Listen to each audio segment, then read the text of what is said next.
Hello everyone, this is भावना। आप सभी का स्वागत है कॉलेज विद भावना में। तो कैसे हैं सभी? होपफुली सब अच्छे होंगे। क्लासेस हम कर रहे हैं बीएड सेकंड ईयर की, फर्स्ट ईयर की भी कर रहे हैं। अब इसके बाद फर्स्ट ईयर की मैं आप लोगों को कराऊंगी, मतलब जो फर्स्ट ईयर वाले बच्चे हैं सेकंड ईयर की भी क्लासेस कर रहे हैं, और बहुत जल्द एमएड सेकंड सेम की भी स्टार्ट हम करने वाले हैं। बाकी अगर चैनल पे आप लोग नए हैं तो लाइक शेयर सब्सक्राइब कर देना, बेल आइकन ऑन कर लेना, ताकि जब भी वीडियोज़ आएँ आपके पास नोटिफिकेशन आ जाए। बाकी आज हम टॉपिक करने वाले हैं rehabilitation council of India act 1992, जिसे बोलते हैं भारतीय पुनर्वास परिषद अधिनियम 1992। ठीक है, तो सेशन में बिल्कुल एंड तक बने रहना है। क्लास ज़्यादा लंबी मुझे लगता नहीं हो पाएगी, क्योंकि टॉपिक छोटा है और इसके अंदर जितने भी गवर्नमेंट प्रोविज़न है इंक्लूसिव एजुकेशन को लेके, वो भी इसके अंदर इंक्लूड हम करेंगे। बाकी अगर किसी को नोट्स लेने हैं बीएड फर्स्ट ईयर के, सेकेंड ईयर के, चाहे एमएड के लेने हो, तो आप लोग मुझे व्हाट्सएप पे मैसेज कर सकते हैं। 790-690-1757 ये मेरा कॉन्टैक्ट नंबर है। आप यहाँ मैसेज कर सकते हैं, कॉल मत करना, व्हाट्सएप मैसेज कर सकते हैं और नोट्स ले सकते हैं किसी भी सब्जेक्ट के।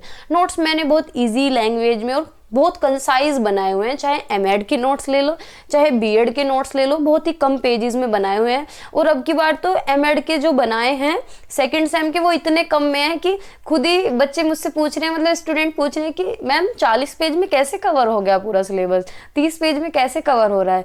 तो इस तरीके से मैं नोट्स ऑर्गेनाइज करती हूँ कि कॉन्टेंट ज़्यादा ना हो और सारी चीज़ें कवर हो जाएं और टू द पॉइंट रहें, ताकि आप लोगों को ना तो पढ़ने में दिक्कत हो, ना लिखने में ही दिक्कत हो। लिखने के लिए कंटेंट में मिल जाए, और कंटेंट टू द पॉइंट होना चाहिए, उसके अंदर कहानी इतनी ज्यादा ना हो।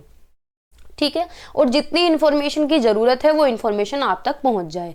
तो ये मेरा मोटिव रहता है कि कंटेंट को कैसे शॉर्ट और क्रिस्प किया जाए, ताकि आप लोगों के लिए हेल्पफुल रहे। तो स्टार्ट करते हैं। अगर चैनल पे नए हैं तो सब्सक्राइब आप लोग कर देना।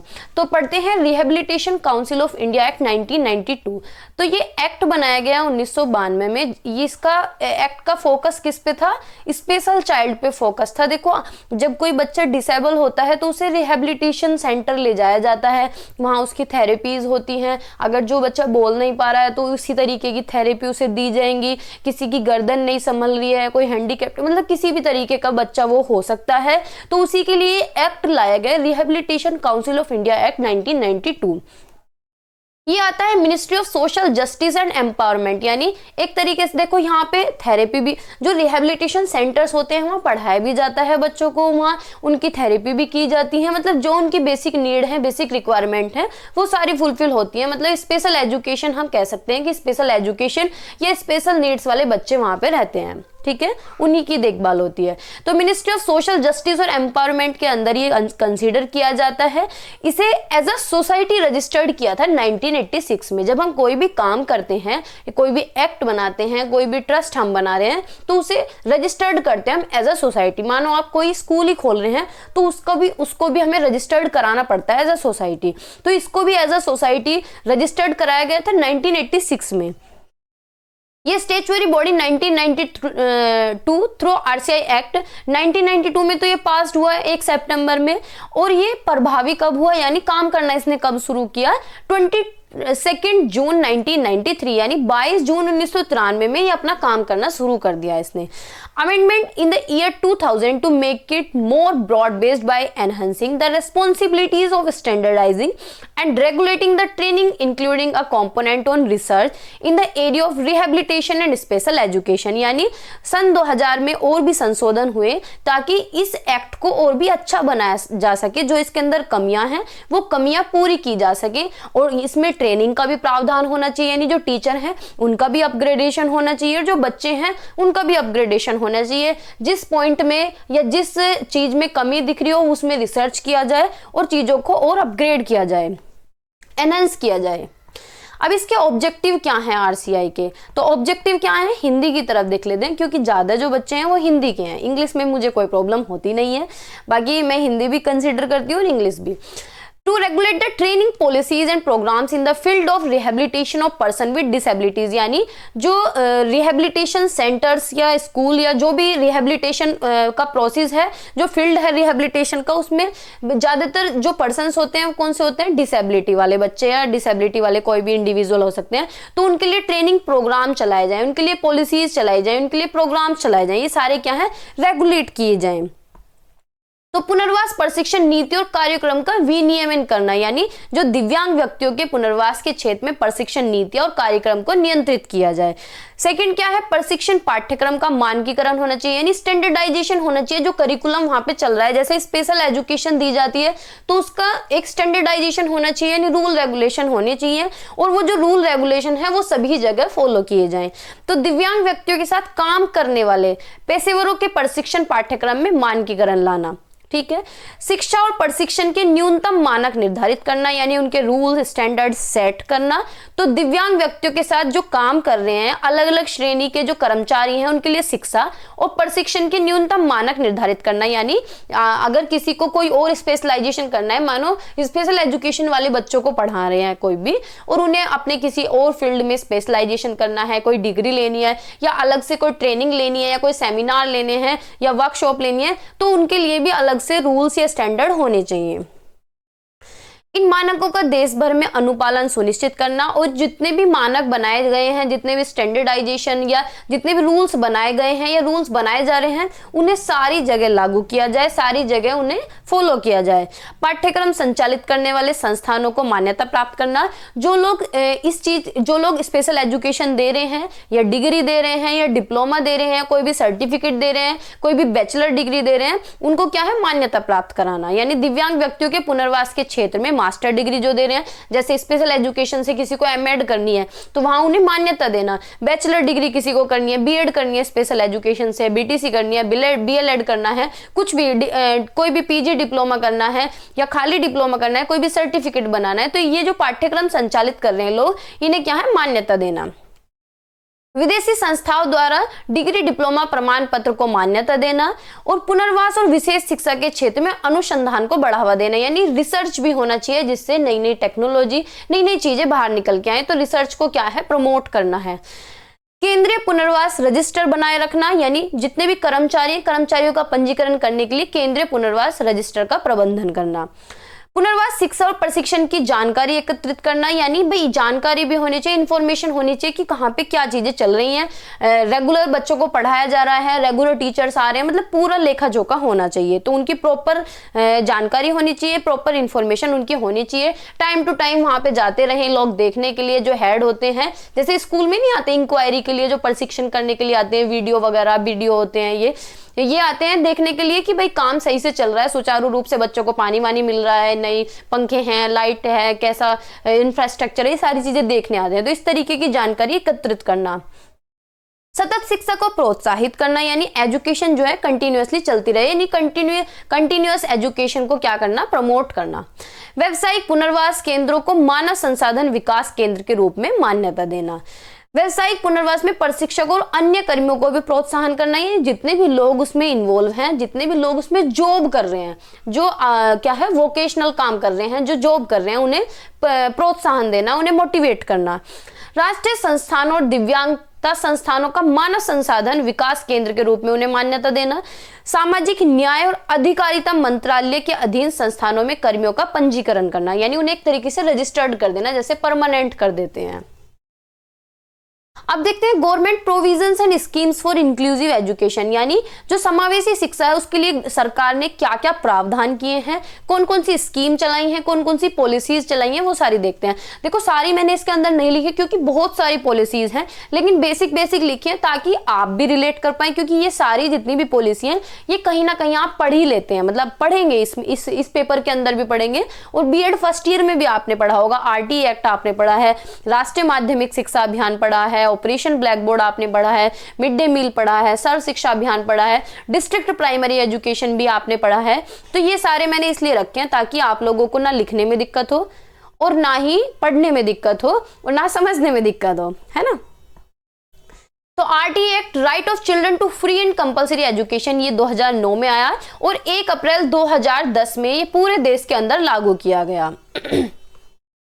इसके अंदर क्या था, आरटी एक्ट कहता है कि 6 से 14 साल के बच्चों के लिए फ्री और कंपलसरी एजुकेशन होनी चाहिए, यानी 6 से 14 वर्ष के जो बच्चे हैं उनके लिए मुफ्त और अनिवार्य शिक्षा का प्रावधान होना चाहिए। तो आरटी एक्ट ये गारंटी देता है कि जो बच्चा 6 से 14 साल का है उसके लिए मुफ्त शिक्षा होगी और अनिवार्य शिक्षा होगी।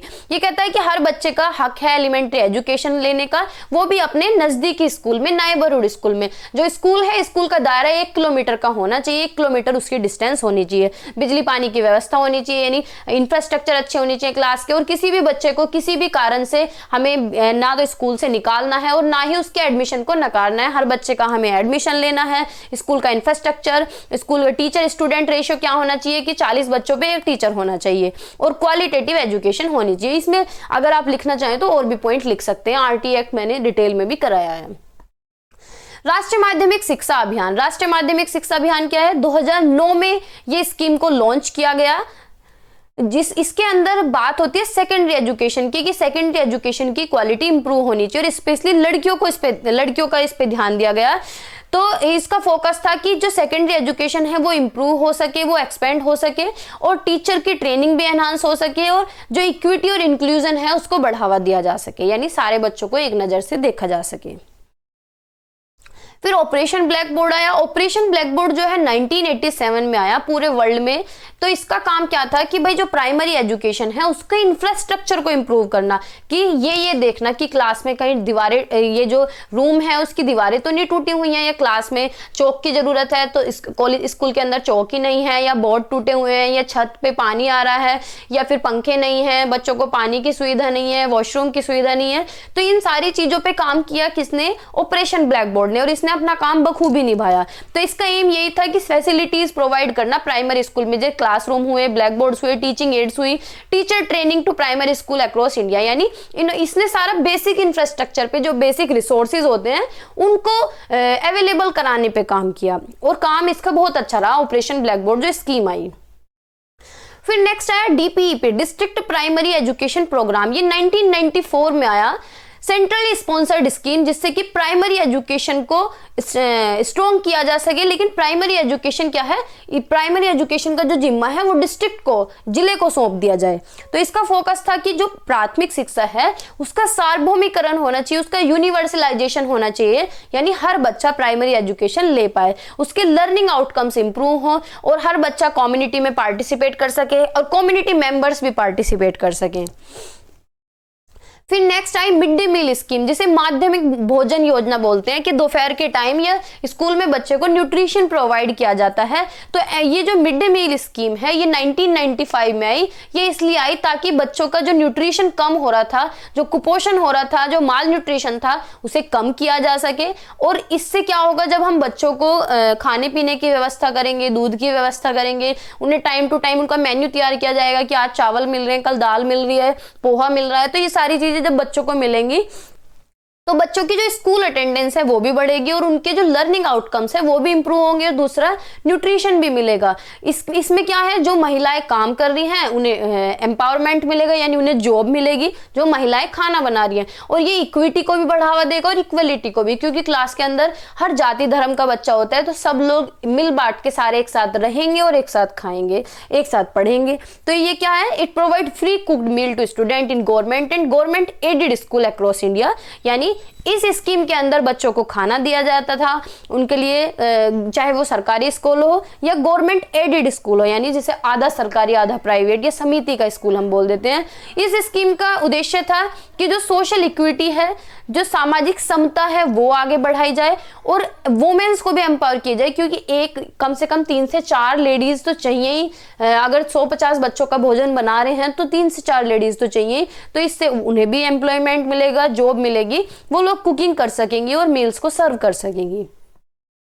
फिर आया सर्व शिक्षा अभियान। सर्व शिक्षा अभियान जो है ये 2001 में आया। इसका मानना ये था कि जो एलिमेंट्री एजुकेशन है, जो बेसिक एजुकेशन है, जो प्राइमरी एजुकेशन है, उसका सार्वभौमिकरण हो इंडिया के अंदर। 6 से 14 साल के बच्चों को एजुकेशन मिलनी चाहिए। इसका सारा फोकस किस पे था कि सबको शिक्षा मिल सके, सबका एनरोलमेंट हो सके, कोई भी बच्चा बीच में ना छोड़े स्कूल को। ये किसी हद तक आगे भी काम कर पाया, मतलब किसी हद तक ये अपने मुकाम तक पहुंच पाया। तो सर्व शिक्षा अभियान इस चीज पे जोर देती है कि इंफ्रास्ट्रक्चर का प्रोविजन होना चाहिए, प्रावधान होना चाहिए, टीचर्स की रिक्रूटमेंट अच्छी होनी चाहिए, टीचर्स को उनके एलिजिबिलिटी के आधार पर रखा जाए, उनको टेस्ट लिया जाए, उनकी ट्रेनिंग भी कराई जाए और कम्युनिटी पार्टिसिपेशन भी होना चाहिए एजुकेशन के अंदर। जो ये प्रोविजन है, ये स्कीम है, ये रिप्रेजेंट करती है significant effort by Indian government to promote universal access to quality education, यानी गुणवत्तापूर्ण शिक्षा सब तक पहुंच पाए, बच्चों के जो लर्निंग आउटकम्स है वो इंप्रूव हो पाए, और यानी ओवरऑल वेलबींग जो है बच्चों का वो हो सके देश के अंदर, यानी बच्चों के हित में काम किया जा सके। तो गवर्नमेंट ने बहुत सारी स्कीम्स और प्रोविजंस, पॉलिसीज वो लेके आई जिससे कि हर बच्चा पढ़ पाया। आपने देखा होगा, अगर कुछ साल पहले की, कुछ साल नहीं 100 साल पहले अगर हम देखें तो पहले लोग पांचवी या 10वीं अगर किसी ने कर लिया तो वो बहुत बड़ी बात मानी जाती थी। लेकिन आज के टाइम में क्या है, आज के टाइम में हर बच्चा पढ़ा हुआ मिलेगा। तो ये पढ़ा हुआ कैसे मिलेगा, क्योंकि जितने भी लोग हैं, जितने भी इंडिविजुअल, हर कोई जागरूक है, हर किसी को पता है कि कम से कम बेसिक एजुकेशन तो देनी है। अगर किसी के कुछ भी नहीं है, घर में खाने की व्यवस्था नहीं है, रहने, लेकिन तब भी वो सोचता है कि बच्चे को एटलीस्ट 12th तक तो पढ़ाया जाए, है ना। तो this is all for today. Hopefully class आपको अच्छी लगी होगी। कल हम ये सारा कर लेंगे, ऑटिज्म स्पेक्ट्रम डिसऑर्डर कर लेंगे, गिफ्टेड चिल्ड्रन और बैकवर्ड चिल्ड्रन, एक्सेप्शनल चिल्ड्रन, सारा कुछ, इंडिविजुअल डिफरेंसेस, सारे जितने भी इंडिविजुअल डिफरेंसेस के अंदर ही वैसे ही आते हैं, तो इन्हें अलग अलग पूछा जाता है, इसलिए मैंने अलग से कराए हैं, मतलब थोड़ा डिटेल में कराए हैं। तो जो जो चीज़ें पूछी जाती हैं वो सारी मैंने इसके अंदर कंसिडर कर ली हैं। तो सारे ये कल हम कर लेंगे। कल की क्लास बड़ी होगी, आज थोड़ी सी छोटी क्लास है। तो अगर चैनल पे नए हैं तो लाइक शेयर सब्सक्राइब आप लोग कर लेना। स्लो लर्नर, ये सारे जितने भी लर्नर हैं, जितने भी बच्चों के बारे में पूछा जाता है, यहाँ तक हम कंप्लीट कर लेंगे, ठीक है। बाकी अगर किसी को नोट्स लेने हो तो आप लोग मुझे मैसेज कर देना व्हाट्सएप पे। नोट्स रेडी हैं, आप लोग पढ़ सकते हैं आराम से, और वीडियो के साथ साथ भी पढ़ सकते हैं, या फिर वीडियो खत्म होने के बाद आप उन्हें रिवाइज कर सकते हैं, ठीक है।